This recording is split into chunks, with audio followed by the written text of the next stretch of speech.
Hello everybody and welcome back to Aurora Plays Pathfinder Kingmaker. I'm your humble bard, Tim. In the previous session, we got ourselves coronated. We became the king of the stolen lands. And then with not much else able to be done, we set ourselves off to the Tenebrous Depths and got two more levels down in... well, two more bosses down in that area. So we've got one more boss to do. And so now we're heading back to the capital to find out what is going on. I've also visited the Lonely Barrow as well during the downtime to check out the Cyclops tomb. And I'm not quite there yet. There's apparently two more things that I need to do before I can get to the lower level of that. But anyway, we're heading in to the throne room now. Let's see what's been going on since we've been away. The half-elf is embarrassed to be in the palace. He shuffles. Greetings, Your Highness. Here, I brought you something. An extra planar cloak. Ooh, I need something from you. Some new clothes, decent robe for a mage, a sturdy cape.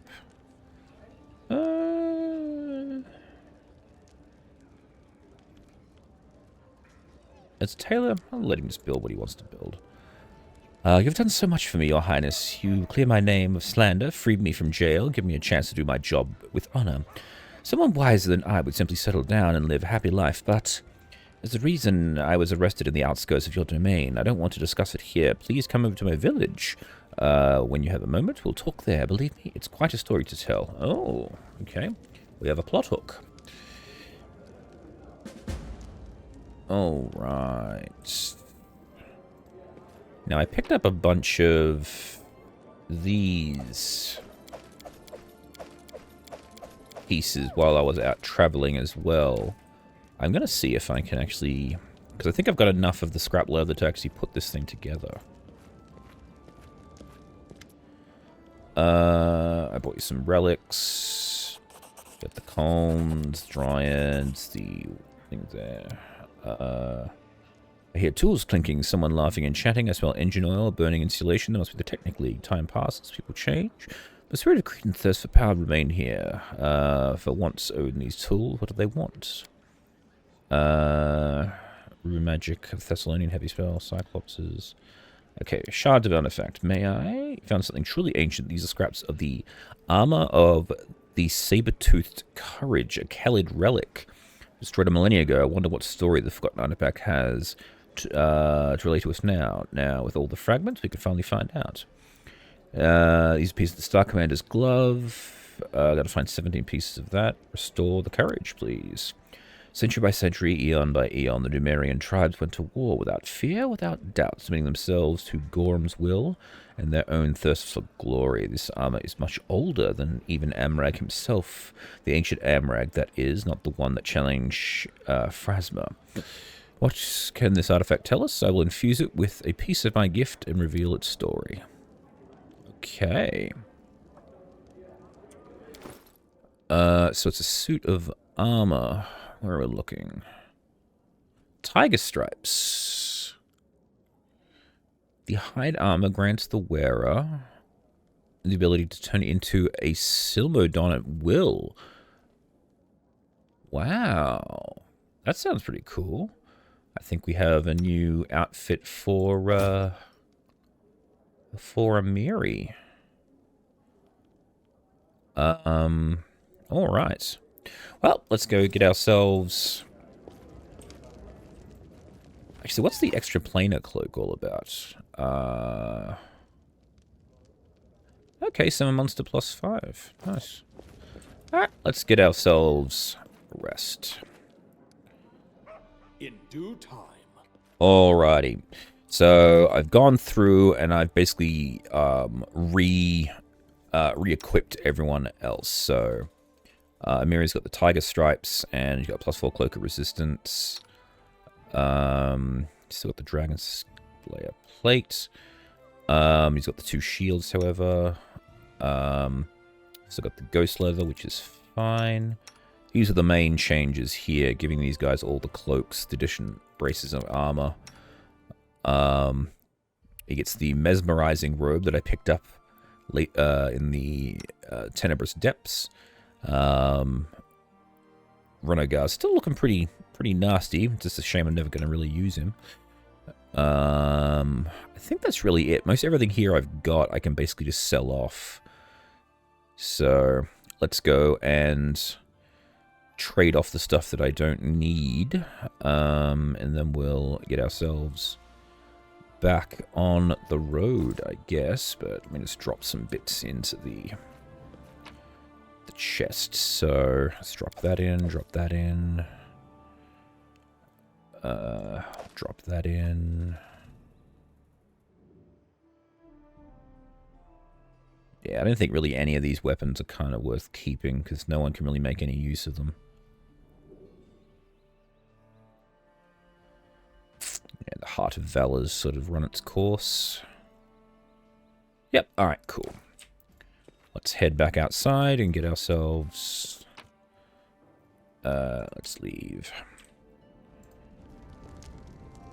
I'll trade off the items that I don't need. We need to go visit someone. Gotta go to... I think the other teleport location. I'm actually not 100% sure. It's one of those two towns on the far outskirts of the kingdom. To meet that tailor, to ask him what's going on out there.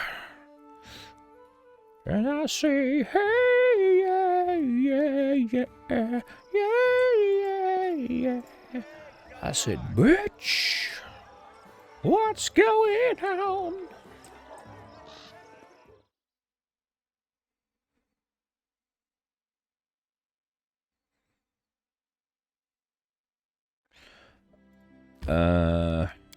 Let's go back to Tazelford. Again, I'm not sure if it's this place or the other one.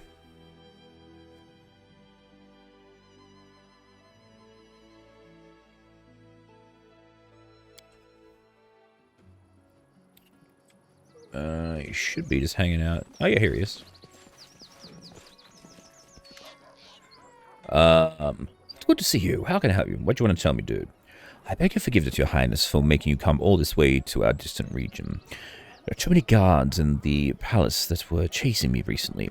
The thing is, I think I know who wrongfully accused me. There's a tailor in the capital. Oh, jeez.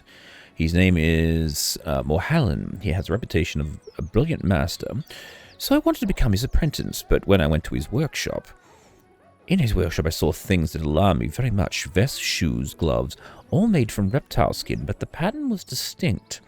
I've only seen the pattern on lizard folk, intelligent beings, who also live in the Stolen Lands. As far as I know, I tried asking Morhallen about it, but he threw me out into the cold. And when I tried to start my own business and open my shop, I was literally driven out of the capital. You can hardly take my word for it, but it's true. A master tailor in the capital is butchering lizard folk to make clothes from their skin. I'm no tracker. I can't hunt down Morhallen's poachers, but you could. If only I could find... You could find these murderers in the marshes and bring some evidence to the guards. Will I'll take this seriously. All right. I'll track down the hunters. Thank the gods. I'm sorry I can't say exactly where to find them, but I'm currently in the Nile marshes. All right. I'll have to go. Let us wander the Nile marshes for some poachers. Oh, actually, oh, bugger. Never mind. I was going to see what the transformation ability on Amiri does. All right. Well, these are the Nile marshes.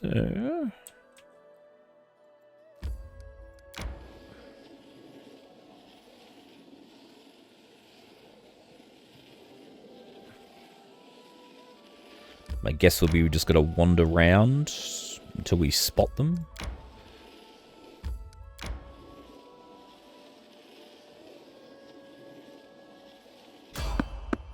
Ah, here we go. I think we found them.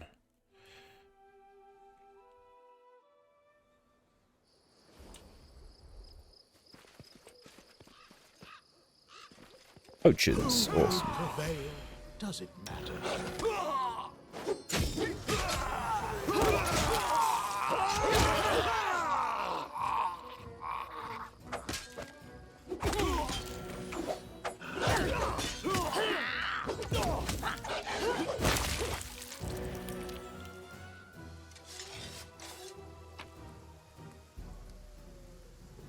Lizard skins. Alright, and a bunch of other random stuff.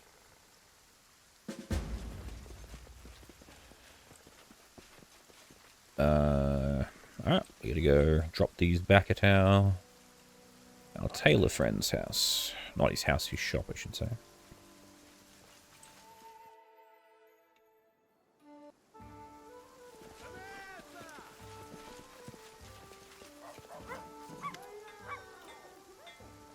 Look at these skins that were stripped off murdered lizard folk.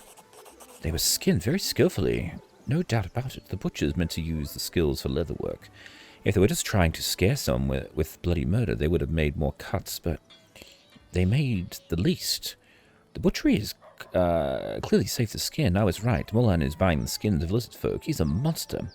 Thank you for your support. Now that I have all the evidence I need, now I've taken too much of your time already. I will go to the guards and see the monster is arrested. Look, I'm the king. Why can't I just... Never mind.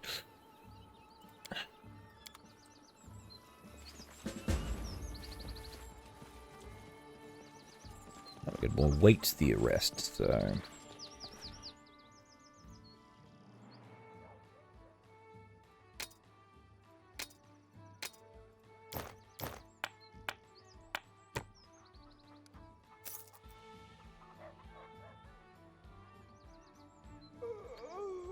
I'm kind of wondering whether or not I can just go back to the... I think what we'll do now, actually, we'll teleport back home.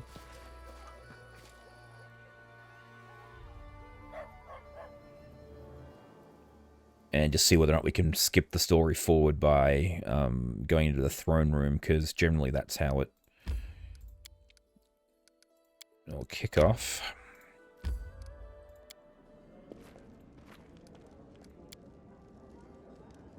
Lander's last gift. What was that?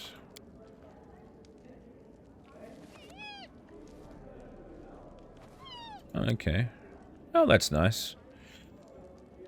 The kingdom is crumbling. Awesome. Oh, here we go. Looks like we're finally about to see another part of your story. Davin and Lixia. Excellent. At this time, a peaceful solution seems an unlikely outcome.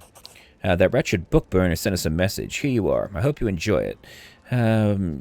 She softened her tone a bit, and now she's asking for help. She writes that Darwin has built a city near your border, so she's going to assault it. And she's decided that we'll volunteer to be her reinforcement. You won't be offended that I read your letter, right? It's just the courier brought an unsealed paper, so I just... Oh, it's fine. We'll go as soon as we have time, which is right now. I guess we should probably... They'll probably kill each other before we even get there. Alright, here we go. Story progression.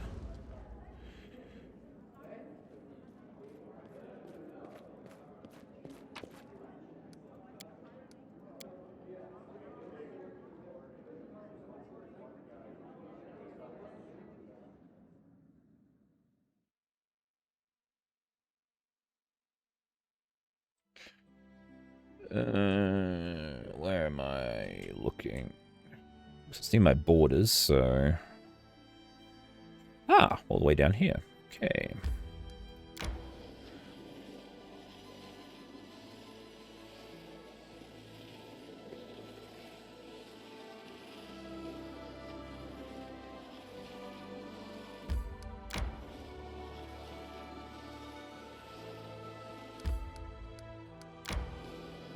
Nope, alright. How do I get across the friggin' river?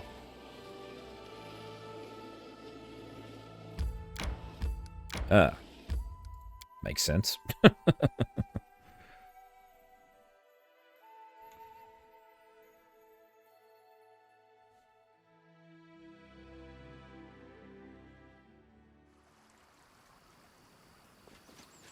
victory! Whoa. Your life ebbs low.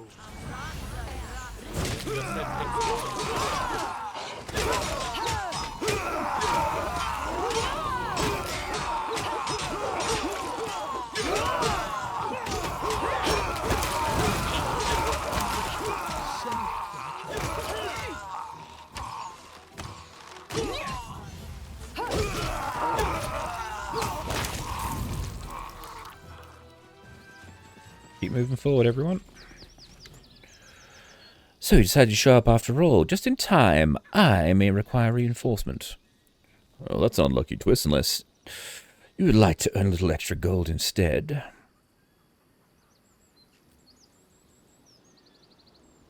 Would you guys just stop this now? It's not too late to resolve this peacefully. What's this? Cowardice or betrayal? Actually, I should not have... Oh my god.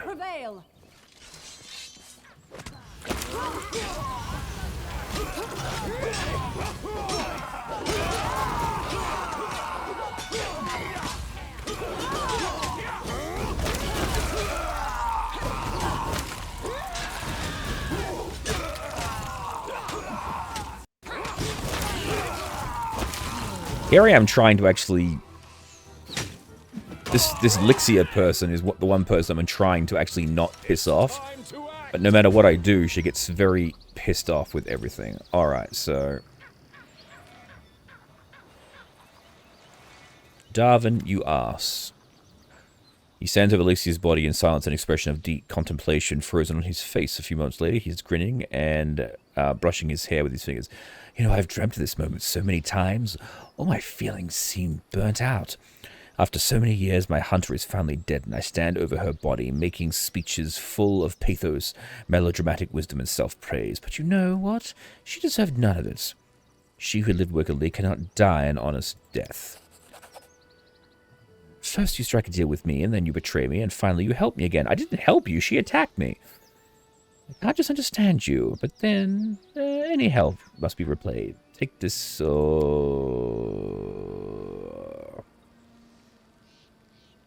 You know what? I really, really don't like you. You're a criminal and a devil worshiper. I cannot leave you alive, accept your punishment with honor, you son of a bitch. I'm sick and tired of being utilized by you.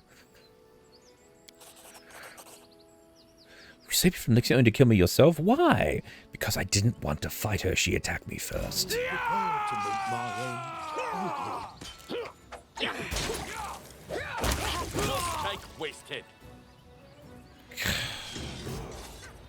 Oh! Alright. The story of the conflict between Darvin and Lixia. Okay. Alright, we get a lot of stuff here.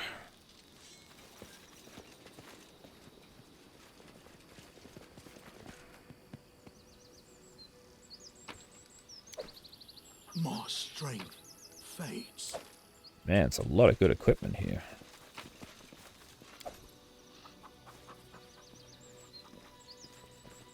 I'm there.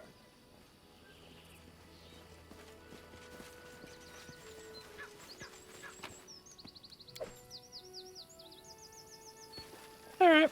Can we rest here? We cannot rest here. Alright, let's see what equipment we picked up. Alright. Got a shitload of composite longbows, a shitload of falchions, a +2 heavy shield, a shitload of chain, full plate. Here you are, my dear. +4 full plate. There you go. A +4 ring of protection. Don't mind if I do.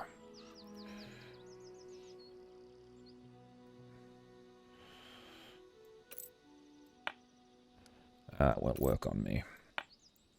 Oh, some boots. Additional movement.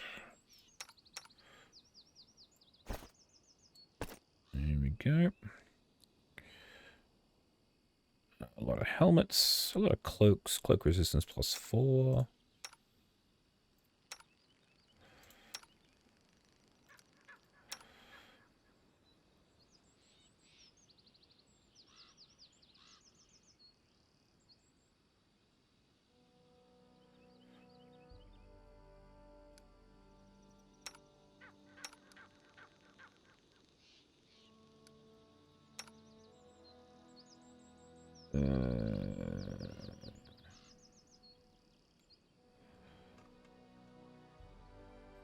Natural armor +2. A mithril chain shirt. Nice. Alright, let's level everyone up. Well, actually, first things first, let's...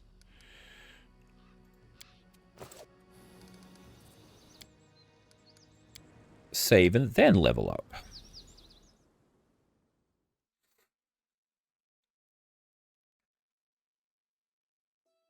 I'm hungry. When we stop? Right now. You're a skilled warrior, but sometimes you seem to forget about the team and fight like you're alone against everybody. It's all true.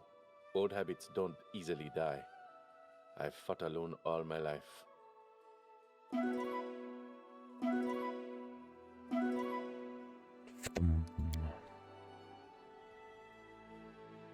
Okay.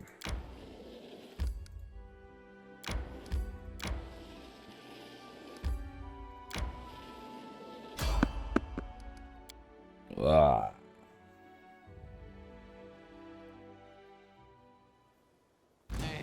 Knok Kok more runner and talker than fighter. That one's deep.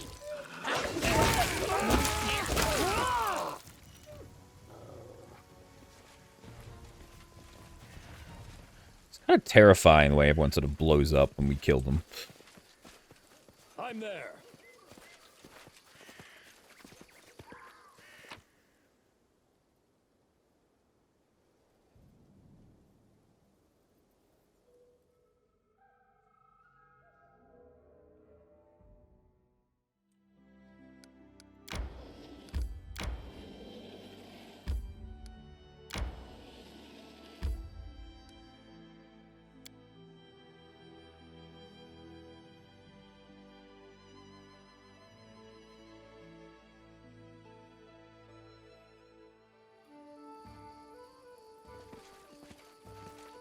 Oh.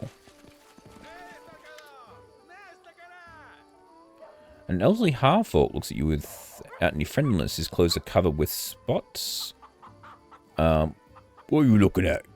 Can't you see Master Vasix is not well? On my last day, he's going along. Leave me to my unhappy fate. What happened to you?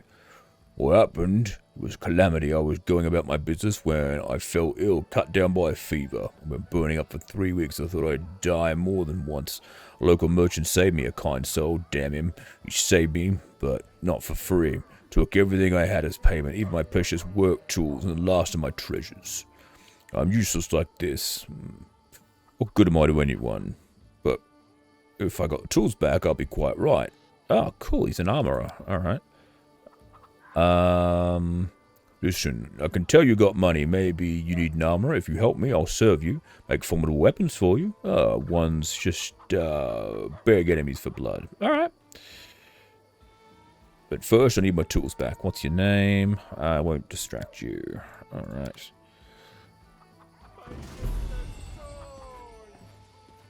Oh, okay. So that was actually part of the... Jeez. Alright. Had to find all of the artisans in the Canelands. Alrighty.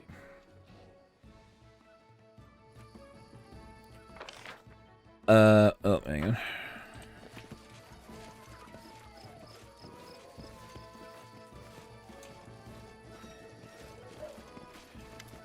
on. Stunning elven lady turns to you. Her hair is immaculate, her eyes deep with water. Her beauty is like a bird of prey.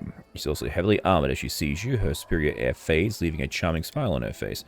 How fortunate, your highness. Allow me to introduce myself. I am Nerizel, a weaponsmith. Oh, what do you have to offer me? I would start serving you in exchange for your protection. You see, my creations are not to everyone's liking in the lands where I come from. Demanding artful blades is low. The heavier and cheaper ones are better for peasants. I had to swallow my pride and do such work merely to survive. I know that serving you will allow me to earn true recognition. I'm offering you a contract. You will provide me with a workspace and all necessary resources, and I shall fill your arsenal with perfect instruments of death. More, I will craft you personally an amazing and deadly weapon. Ho ho ho ho. Yes, please. Okay. Deal.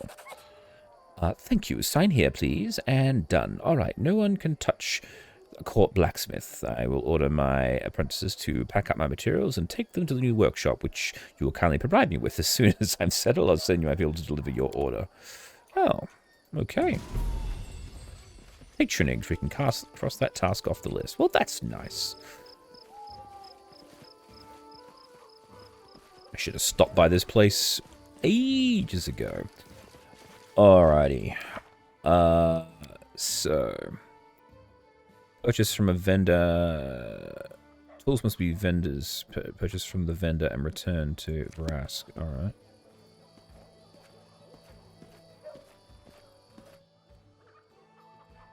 Ah.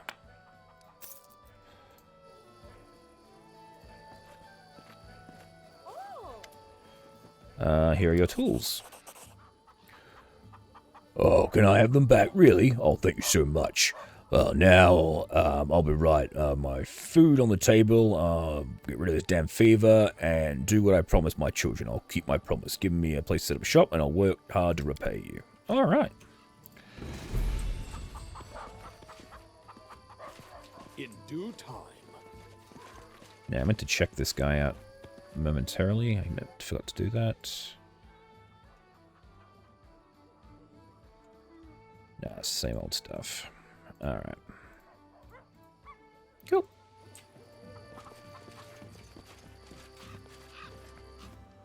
Yeah, I forgot all about that location. It's because they built a town very close to the bridge, so because it's so damn close, you can't see it because the...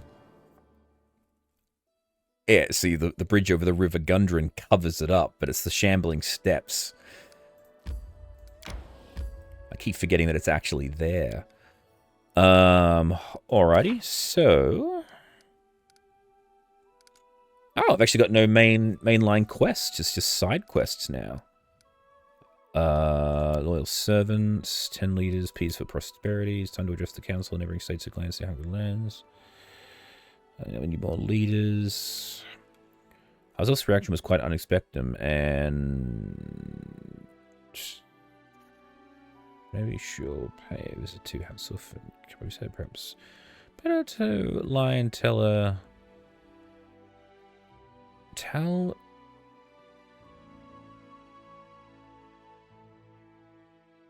Okay. A Viduni by the name of Charles has made her new home in the South Nile Marches, has stepped into the path of mastery to craft wondrous weapons for the king. However, her heart is uneasy, for she suspects the fate might be something different for her. She needs help to reach harmony, otherwise the king will never see the prize she owes him. Okay. I'm guessing...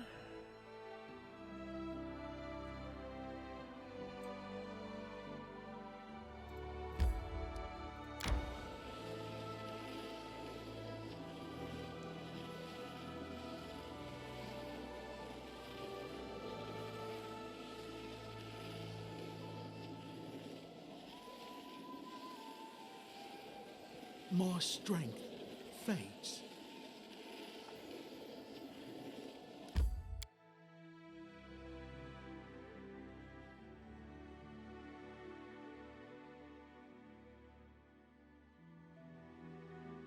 I'm To search for the spot when we to stop. rest.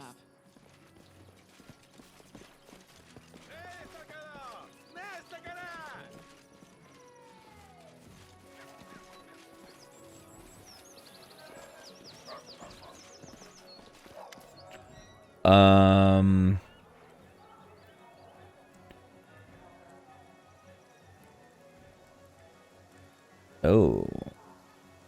I'll tell the truth. He wasn't pleased. How sad. This reminds me of the story that took place a long, long time ago. Please let me enlighten you. I will listen in silence. There lived a mighty warrior by the name of Kodor. His mother was a white shark. His father was most lustful and most inventive of all mortals. He inherited his fierceness from his father, and from his mother his strength and thirst for blood. His skin was white as milk, and his sharp, crooked teeth grew in 3 rows. There wasn't a warrior in the world who was stronger or more warlike and served the Majorai loyally.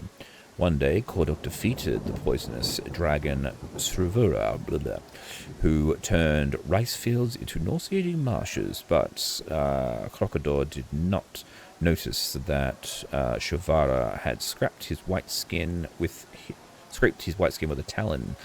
Infection entered the hero's body. He grew weak. He'd lay down to rest and remain there for 1,000 years. Nothing could awake him, even all strife brought on by the fight with this person, the dance of disharmony. Once he finally awoke from his slumber, Crokhor discovered that his homeland had become ravaged by this terrible attack, and he slept through the battle. Disgrace, he moaned and set off to a faraway gorge where he would deliver his body to the scorpions, that they might eat his flesh and hide him from his shames. For 3 months, the scorpions ate his white skin and ruby flesh, but still the warrior endured. Even when he was eaten, he did not die, for he was truly great. It was then that Buddha, the singing butcher, came to him. The immortal Rakshasa told him that great Crocodor's shame, but more shameful still would be to run from it like a coward rather than atone for it. His spirits were rekindled, he arose, and through sheer force of will he reforged himself a new body out of iron. He accomplished many great deeds thereafter, and in the end he regained his position of honor and nobility. As you can see, both honor and disgrace may live in the same body, even though it may belong to a person of worth. Why then couldn't my family's deeds be both honorable and disgraceful at the same time? Yes, my kinsmen have spilled much blood trying to destroy Hasuf's family, but it was only they who first decreed to seek out peace. I am grateful that I have been able to fulfill my duty no matter the price. Go now, O worthy one, for my heart has gained peace, my mind attained clarity, which is more important than a true master. Alright, I have to go. Until we meet again, O worthy one, it shall be sooner than you think, the perfect human has told me. Alright.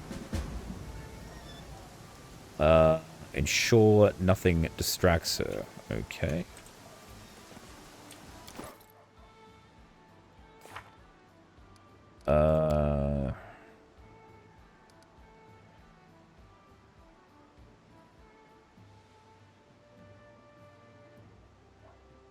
So we're waiting that one. Okay. Peace for prosperity. All servants how to build a kingdom. Alright, cool.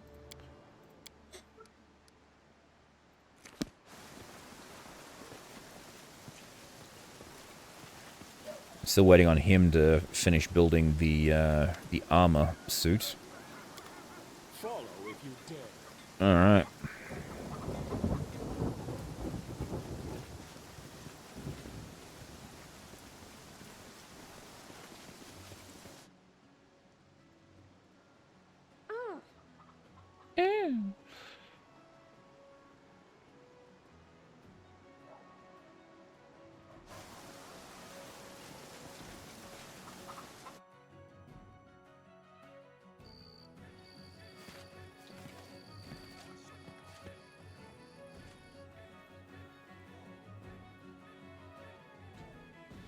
I guess back to the capital.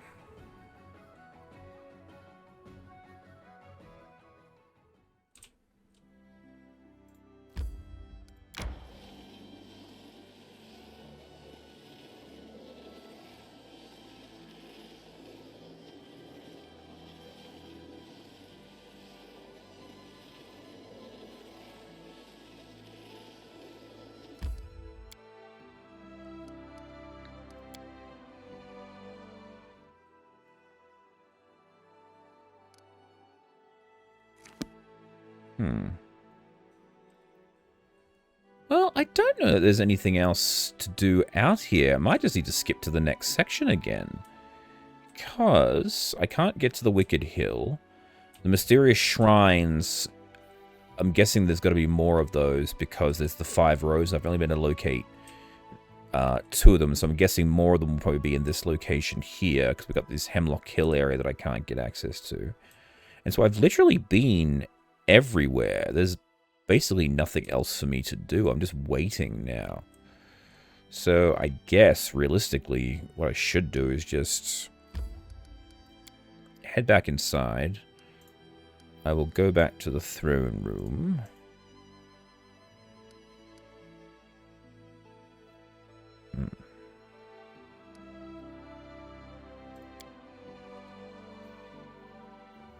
I'll save the game and then click the button and see what happens.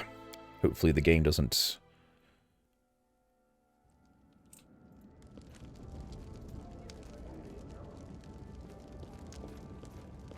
Alright.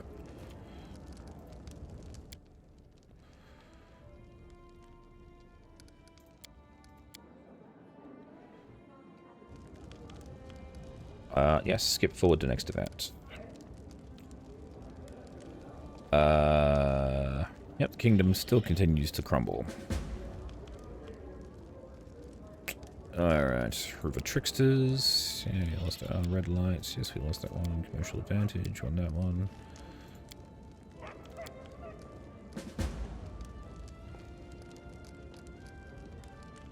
Oh, we finished the Varnhold Militia. Alright, cool.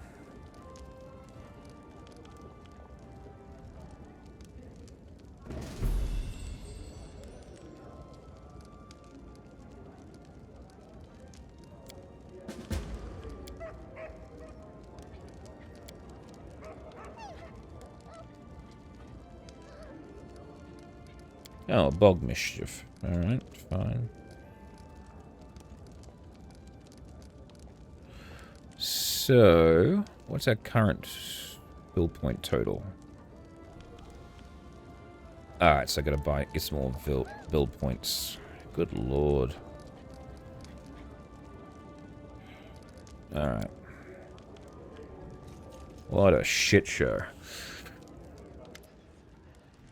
He seems confused. You notice what seems to be a leather rag in his hand. It smells faintly of sulfur.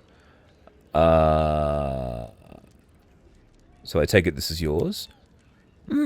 Was once mine. War in village king once ripped off my head, beat me across skull and face with it, and then used as wipe rag and hit me again. Thought it was lost long ago. Well, good for you. You got your cap back. It's a challenge for ruler of tribe. The king has come back for me. The cap looks strange, smells strange. Why now? Where it come from? Goblin come here, drop it off? So what do you mean a challenge? When Goblin in Steel Lands fight for tribes, they fight over a big best hat-like crown, but not ugly, shiny like yours. This is a challenge, another tribe. Maybe he hear of our lying, think he can get back a crown by fighting me. But how he get power back? If in kingdom now, possibly cause a lot of trouble. Alright, then we'll have to take him out then. He show us the way. We meet him where Lamashtu shrines were. We need to come together, you, me. Rules of challenge. Well, that's ominous. He's silent, staring at the ash. He says nothing. Never seen him this worried. You decided to give him space. Oh, okay. The plot thickens.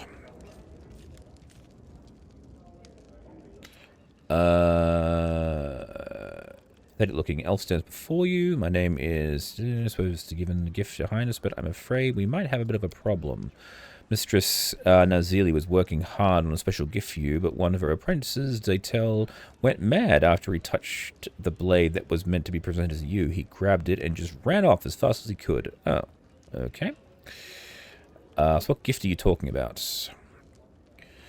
Now detail is missing. I've come to you in secret to ask for your help. Maybe you or one of your advisors could get to the bottom of this. My mistress would rather see the whole thing buried. After all, the sword that drove him mad was meant for you. So what are we talking about?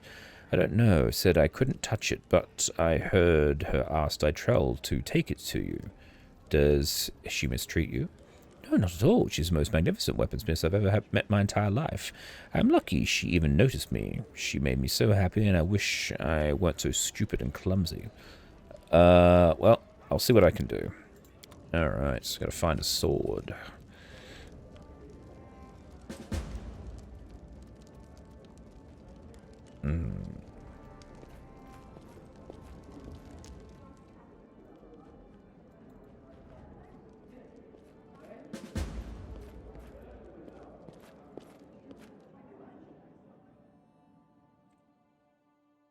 We want to go to the main square.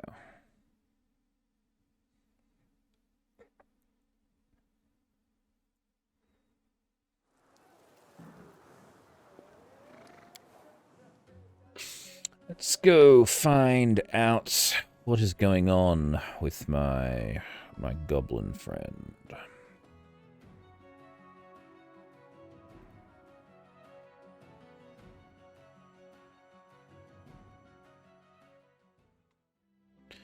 Alright, so we gotta go to the goblin clearing, which I believe is here. Yes. This is the goblin clearing with Knok Kok alone, so does that mean if I go there with the other companions...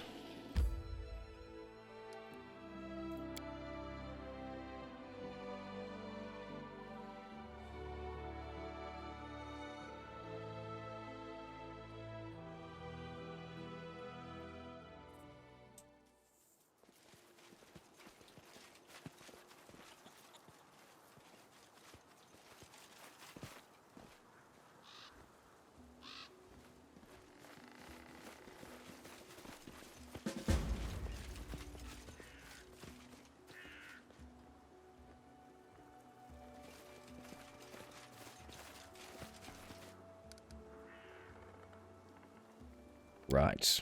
So if I've got to do that with just me, Knok Kok. I can't... Me and Knok Kok. I can't have the other members of the group there.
There we go.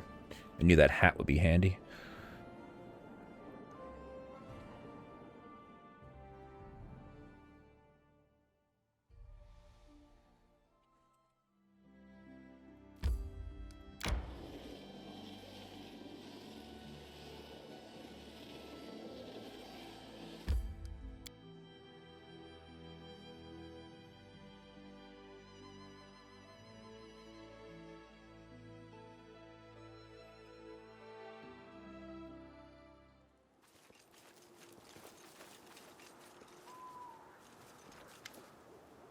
Knok Kok looks around, uncertain. You don't see anyone, no goblin shapes about, and no sign of a goblin camp either. Something feels wrong. There's a strange feel in the air, and a hint of sulfur like you smelled on Knok Kok's cap in the throne room.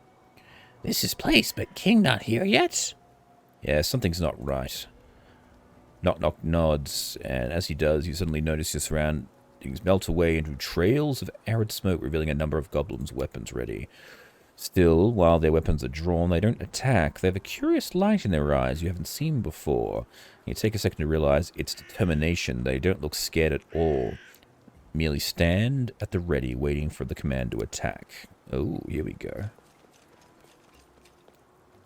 The Goblin King shows up. As you take your new opponents, a familiar figure emerges from the tree line, but walking strangely as if fighting the urge to hunch down on all fours, almost feral.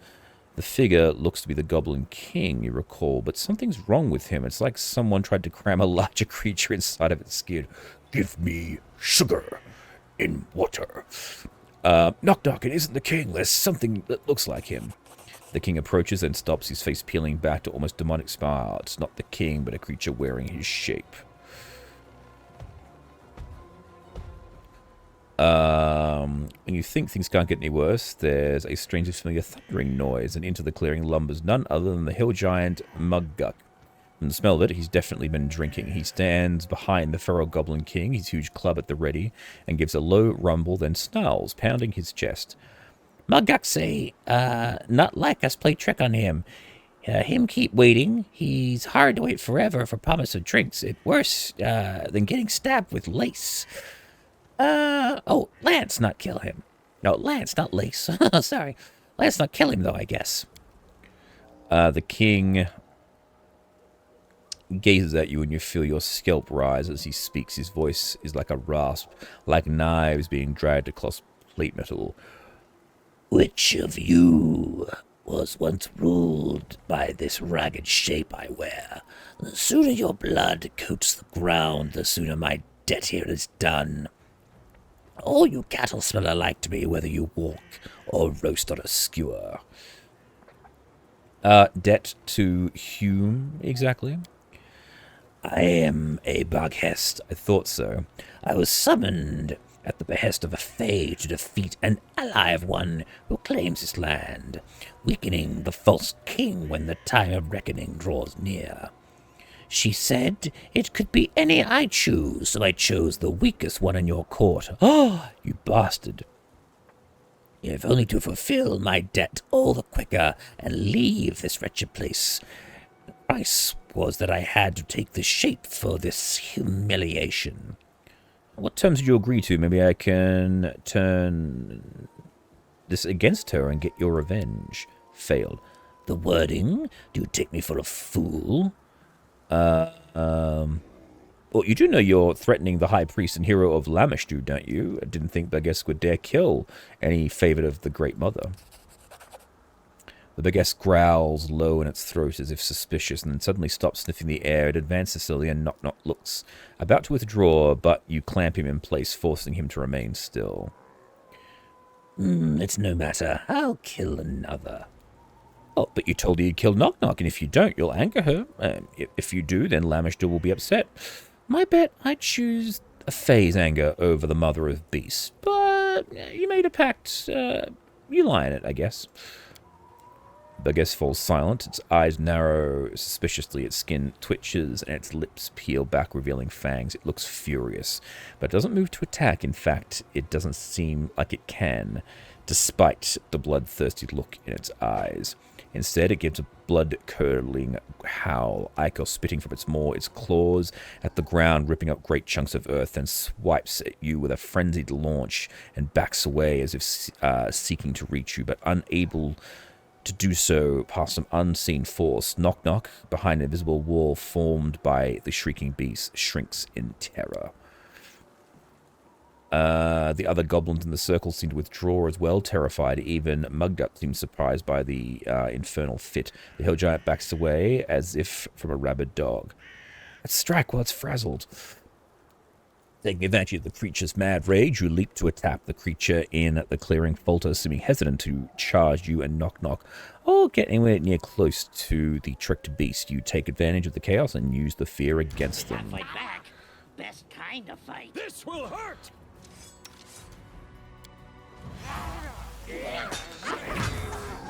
Destruct my masterpiece!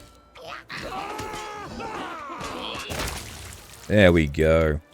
Knok Kok is picking himself up, but it's clear he has no idea what to do next. Obvious to the potential threats waking up around him, still rubbing his face to brush off the blood and ash. And he's starting to glance around, distractedly looking for his teeth.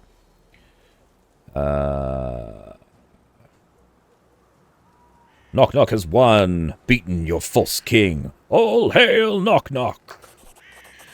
Hooray. The surrounding creatures jump at your words, including Knok Kok. He then watches as the eyes turn to him. Then one, at first, then more. The goblins begin to strike the butt of their weapons against the ground, slowly and faster, doing 2 quick strikes, a pause, then 2 strikes again. Dook, dook, dook, dook.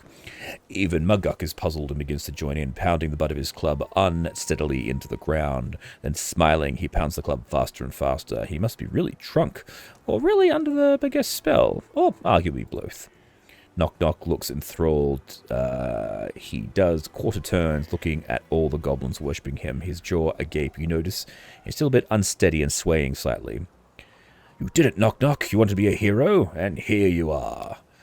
He follows your gesture, and then he turns, but already unsteady, he twists and falls again, collapsing to the ground.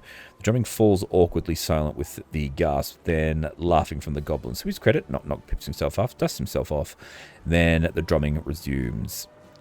He's giving a half smile as if he's not certain of his own success. Knock Knock gives a half smile and then nods at you. Oh, not so hard. Tell you, Mother of Beast watch over me. She not let another beast get to me. Oh, looks like we're done here. Looks like we've scattered another potential threat to the kingdom. Still, would like to speak with you later. I need something. All right. Oh, hang on. You need to loot the Goblin King.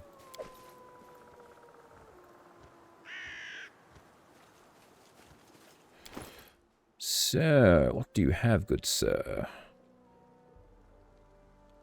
Oh.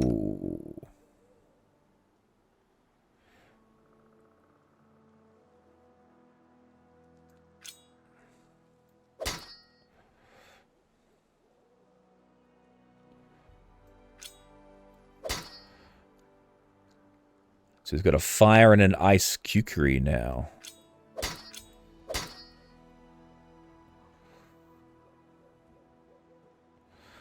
So what do these do?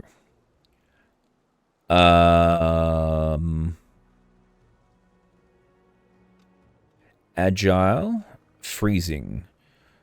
Weapon in his sheath in a terrible icy cold. 2d6 of ice damage on a successful hit. Nice.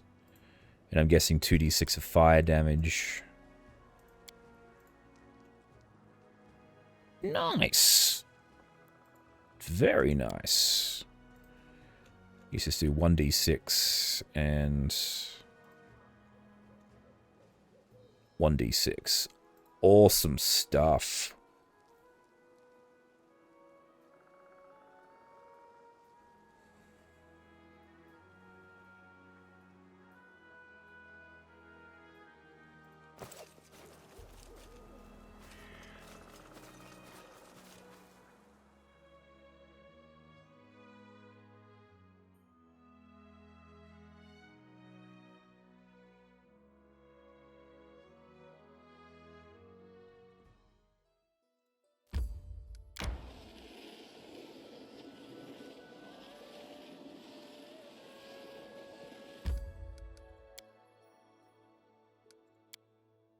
Let's go have a chat with Knock Knock.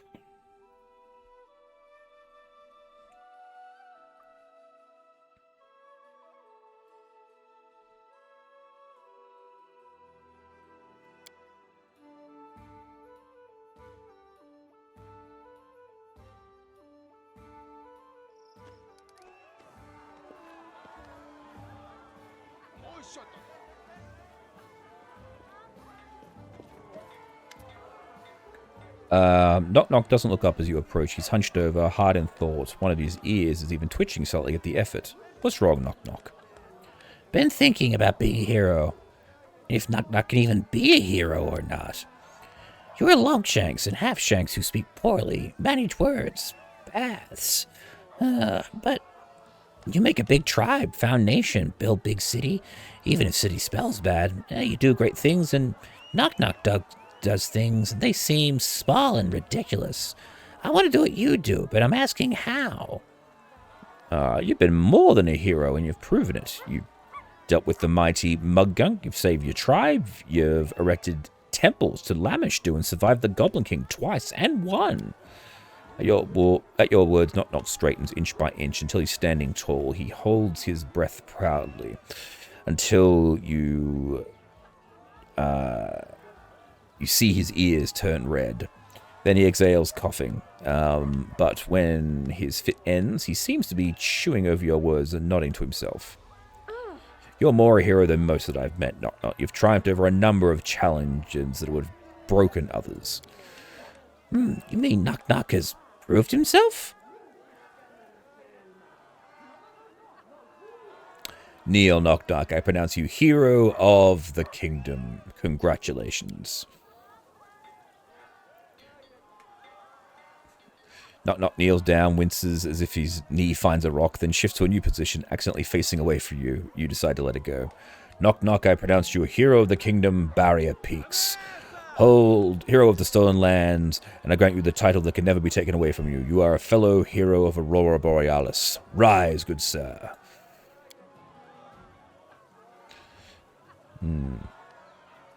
Now, all I need is a hero salute.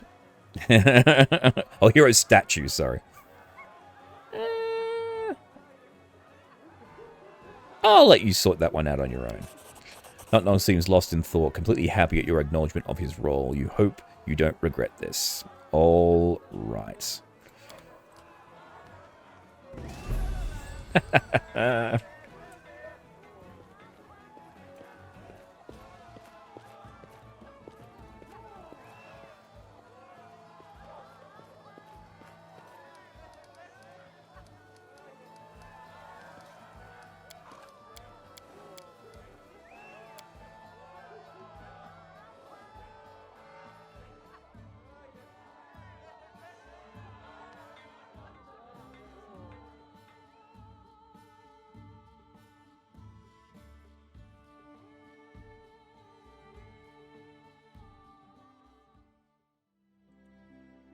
So, where are these Fae?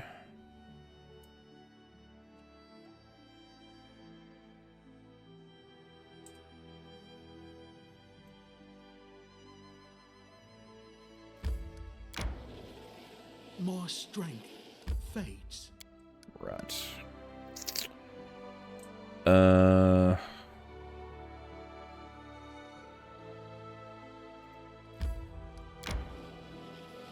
I'm hungry. When we stop.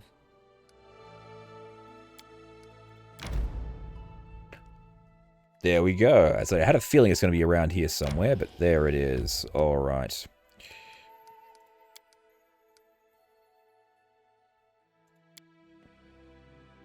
Are there mountains where you're from? There are mount.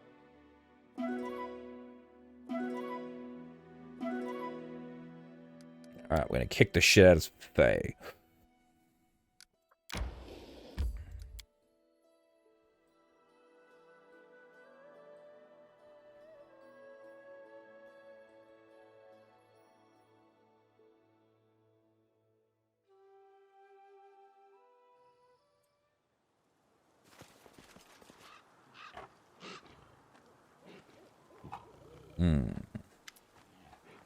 Reckless say to Bomo, Get lost.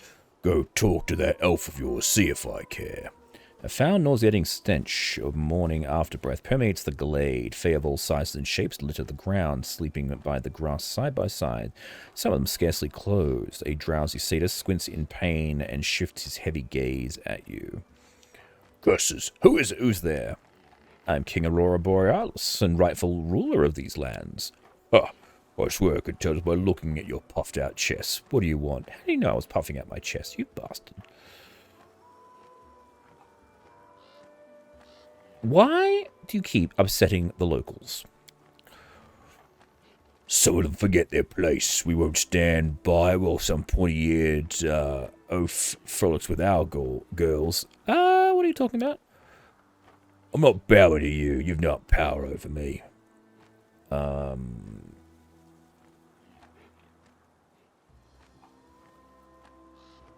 how can I persuade you to allow the villagers to live in peace and depart these lands for good? What the hell? I couldn't care less about your damn villagers. My head's splitting in two. Just bring me a drink. The poison's the cure, you know. If you bring me a drink and I'll take the gang home. It's not like I'm ever going to change her mind, that scatterbrain. Oh, here you go. Here's your medicine. Ugh, not bad. It's no fun playing tricks on those dim-witted farmers anyway. Farewell, then. I'm not going to miss your face. Oh, glad I actually had some alcohol in my inventory. Rise and shrine, you drunkards. We're going home. Oh, my head. Apparently it was a jealous satyr who roused the Fae into action. Like, seriously? That was it? I just had to give this guy some alcohol?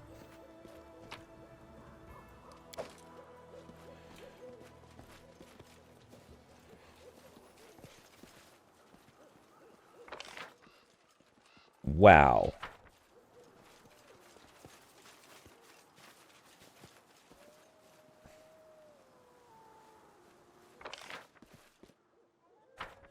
It's be one of the most ridiculous ways to solve a quest line I've ever come across. You rock up, give him some booze there. Right, cool, we're going home. Fuck off. In due time. Alright.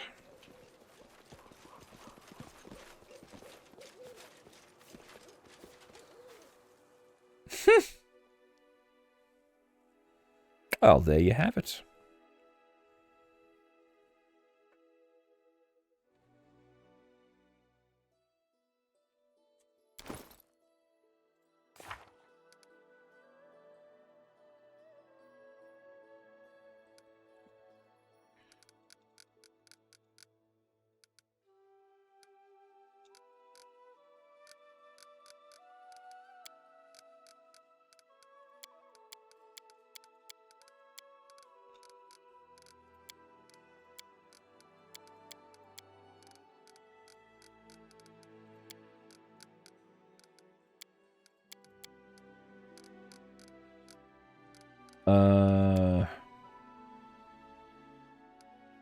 Talk to Narazel about the missing apprentice. Alright.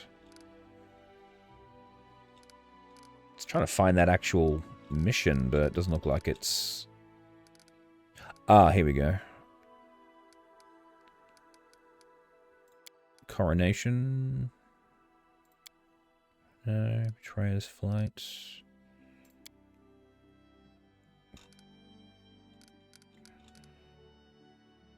Oh, alright, cool. We're not doing too badly in terms of the mission. We screwed up the amusement for the nobles, the hunting thing, and the renowned explorer and the nature of the beast. The wizard got killed during that, but we still haven't got that little bit there.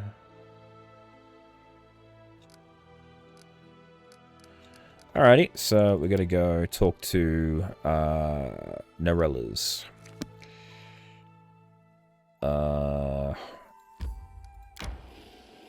My strength fades.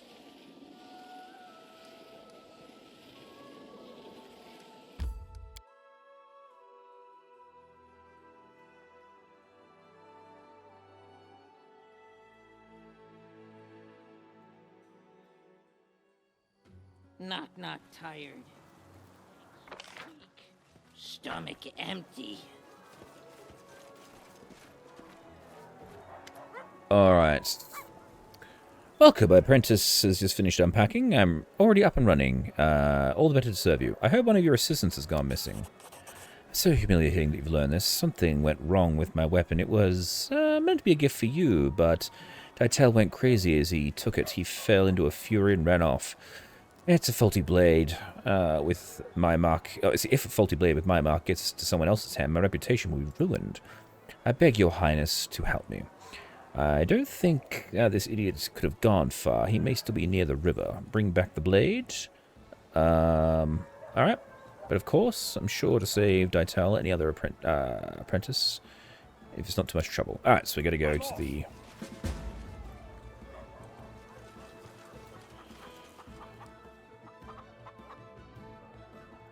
Go to the Gundren River and locate the missing apprentice with this demon-possessed sword that was meant to be a gift for me.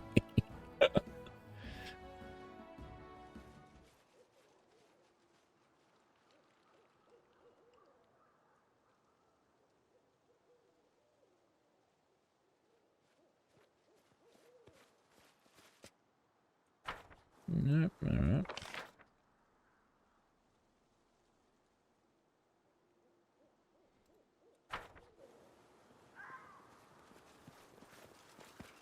Let's finish them Right. quick. Strike as one. Oh, there he is.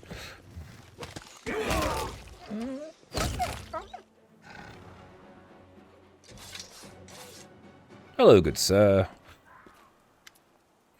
When he sees you, the elf crouches in fear, hiding something in his own.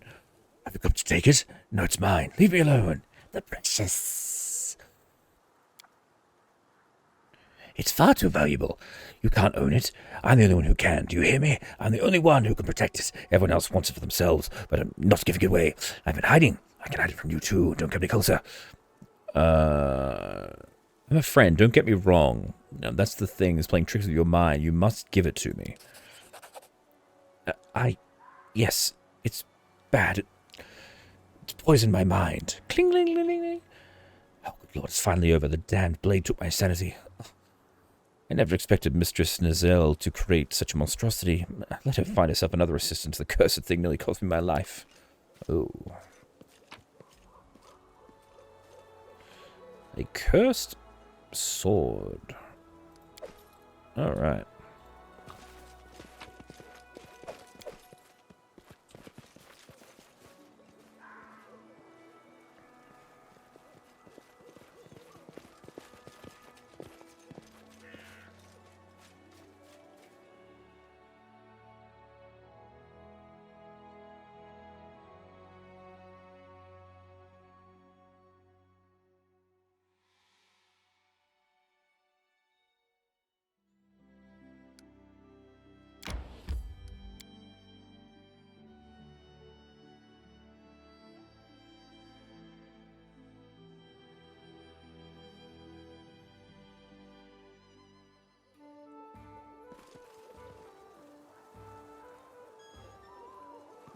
I got the angry sword for you.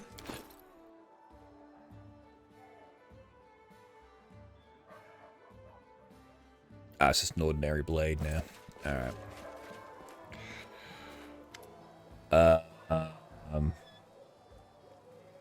Okay. Take away this dangerous thing. It poisoned the mind of one of your assistants. I'm terribly sorry. What an unbelievable failure.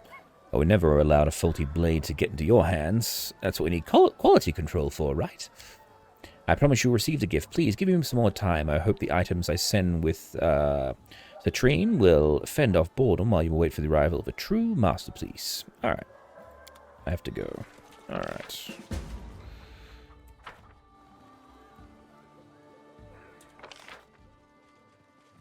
Jeez, everyone's got presents for me. Trader, priest. Mr. Wildfist, he's still...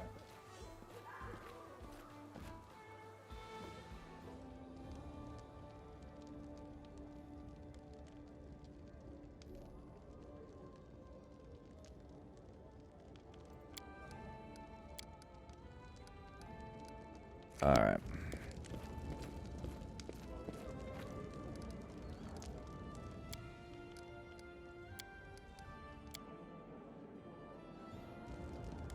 Let's go to the next event.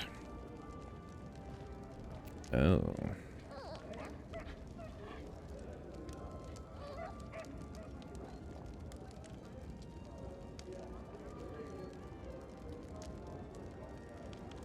Oh, well, that's good.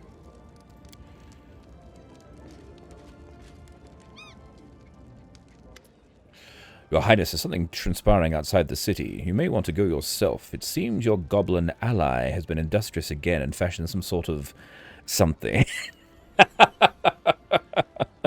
Great. Oh, this is fantastic.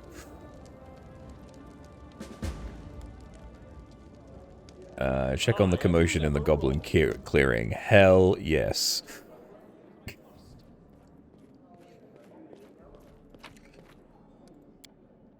Oh, and Knok Kok's not here. Alright, cool.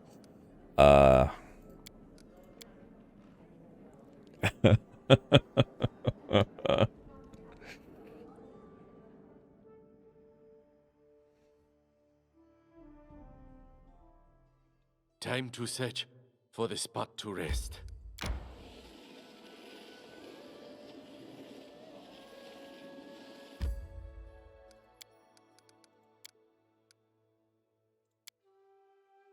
Isn't it ridiculous for people to worship Torag? It's not. What's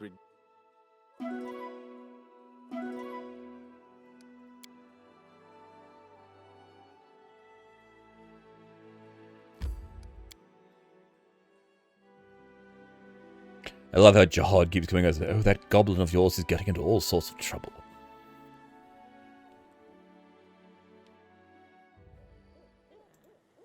I'm off.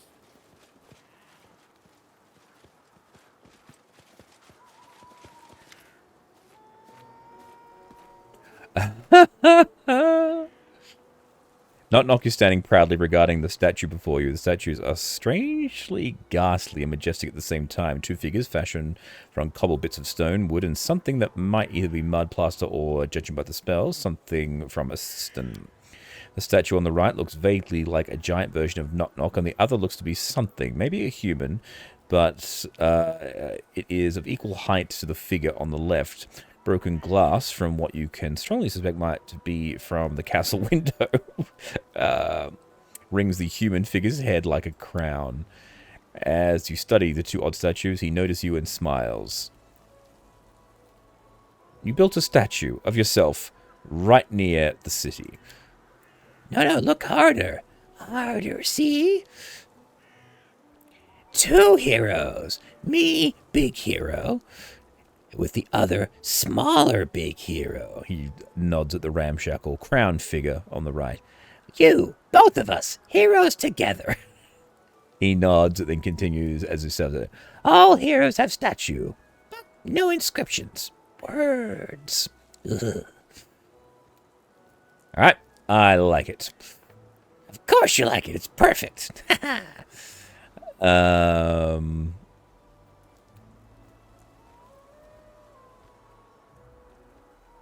I even got the height right. Wait, you actually think... Oh, never mind. Knok Kok suddenly turns to you, mimicking what you suddenly realize is the pose of the statues. Ready to stab. Just point the way. Two heroes again. Big beasts of the stolen lands. And he says, but you handle bigger beasts. Knok Kok would just watch.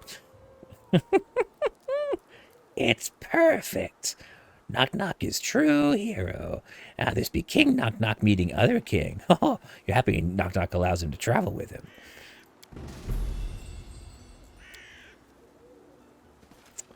all right. I think that is probably a good place to leave today's session. We have finally got King Knok Kok all set up.